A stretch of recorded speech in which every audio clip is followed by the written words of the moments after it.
Pada kesempatan kali ini kami akan membahas Chainsaw Man chapter 119. Sebelum masuk ke pembahasan, bantu kami dengan klik subscribe dan like-nya ya. Oke, jadi mari kita mulai saja pembahasannya. Judul chapter ini adalah Dorobo, yang artinya pencuri. Scene dibuka di mana akhirnya Denji dan Asa sampai ke rumah Denji. Katakanlah apartemennya ya. Ya, soalnya kalau rumah pribadi nggak mungkin. Ada 3 aturan dalam rumah Denji. Pertama, jangan buka pintu apartemen lain selain punya Denji. By the way, nama apartemen Denji adalah apartemen Tatsuki ya.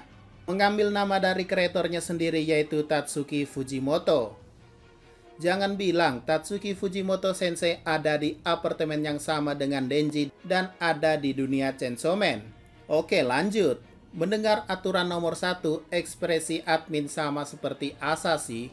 Siapa juga yang mau buka apartemen orang lain jika tidak diundangkan? Nah, setelah masuk ke rumah Denji, admin lihat bahwa di sana ada kanvas dan pena, dan juga buku gambar atau mungkin semacam buku atau komik.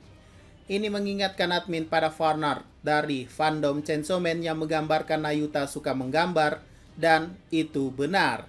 Ya, diperlihatkan di sini. Admin rasa Tatsuki Sensei sepertinya mungkin melihat postingan tentang penggemar juga. Mungkin. Atau memang penggemar bisa menebak apa yang dipikirkan Tatsuki Sensei. Lanjut. Denji dan Asa pun duduk menonton dan Denji melanjutkan bahwa aturan nomor 2 adalah jangan buka kulkas. Dan seperti biasa ekspresi admin sama kayak Asa, bahkan sampai ketawa admin. Ya iyalah, siapa juga yang mau buka kulkas orang sembarangan ya. Apalagi Asa statusnya di sini adalah tamu pertama Denji. Baru kenal juga.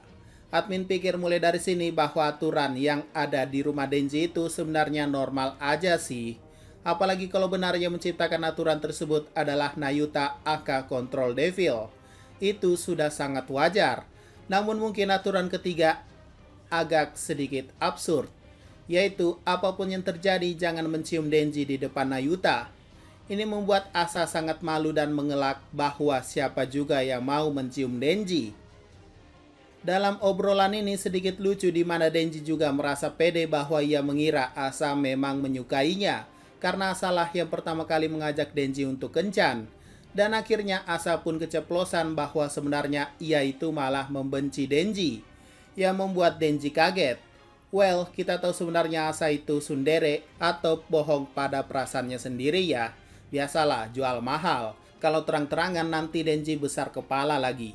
Lanjut, Asa pun menjelaskan bahwa jika Denji punya aturan yang harus dipatuhi atau mati, begitu juga dengan dia. Ya, mungkin maksud Asa adalah aturannya bersama War Devil, karena itu juga menyangkut nyawanya, dan menyuruh Denji untuk menjauhinya saja. Jika tidak, Denji akan mati. Agak kocak sebenarnya arah pembicaraannya, di mana Asa baru nyuruh Denji menjauh, padahal dia yang mendekatinya.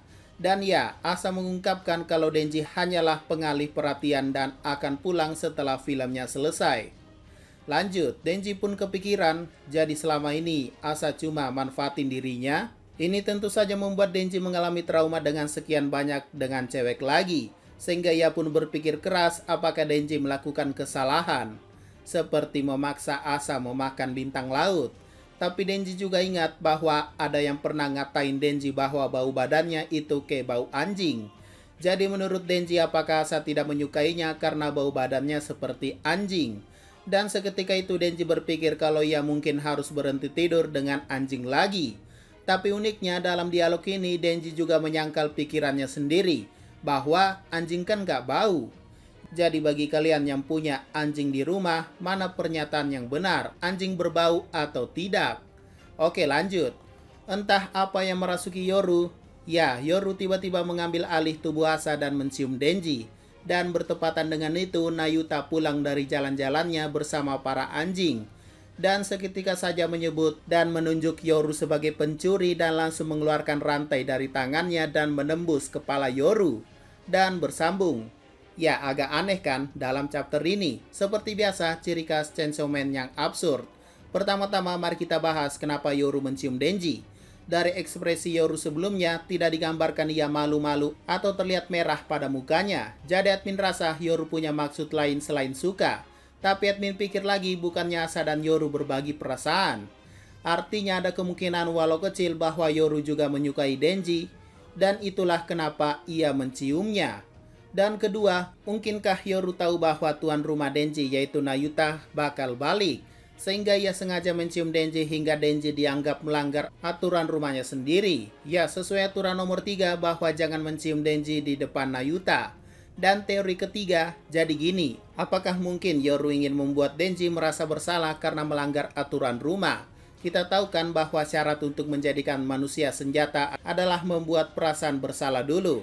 Mungkin jika bukan rasa bersalah Denji, ya rasa bersalah Asa itu sendiri karena melanggar aturan si tuan rumah. Dengan rasa bersalah tersebut, akhirnya Yoru bisa mengubah Denji menjadi senjata. Bukti kuatnya setelah mencium Denji, tangan Yoru memegang kepala Denji. Dan mungkin entah bagaimana, katakanlah kebetulan, tiba-tiba Nayuta muncul sebelum Yoru mengucapkan mantranya, yaitu Denji Spinal Cord Sword. Bisa dikatakan Nayuta adalah penyelamat nyawa Denji. Dan mungkin itu juga alasan kenapa Nayuta bilang Yoru pencuri. Karena sejatinya Yoru ingin mengambil tubuh Denji menjadi senjata. Well, itu masih sekedar teori admin aja sih. Kalian bisa menerka apa yang sebenarnya terjadi versi kalian. Dan mungkin prediksi apa yang akan terjadi di chapter minggu depan. Tambahan Easter egg 1. Nayuta menggunakan rantai pada semua anjingnya. Sama seperti Makima sebelumnya yang menggunakan rantai untuk mengikat manusia yang akan dijadikan tumbal. 2. Pada pot dalam rumah Denji ada tulisannya yaitu Denji dan Nayuta. Artinya mereka berdua punya barang pribadi masing-masing. Ketiga, tahukah kamu bahwa jika kalian perhatikan, rambut Nayuta sudah tumbuh panjang. Uniknya, gaya rambut Nayuta sama seperti Makima dulu, yaitu mengunci rambutnya.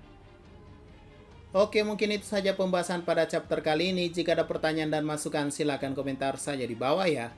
Sekian dari pembahasan kali ini, jangan lupa like, share, dan komentarnya ya.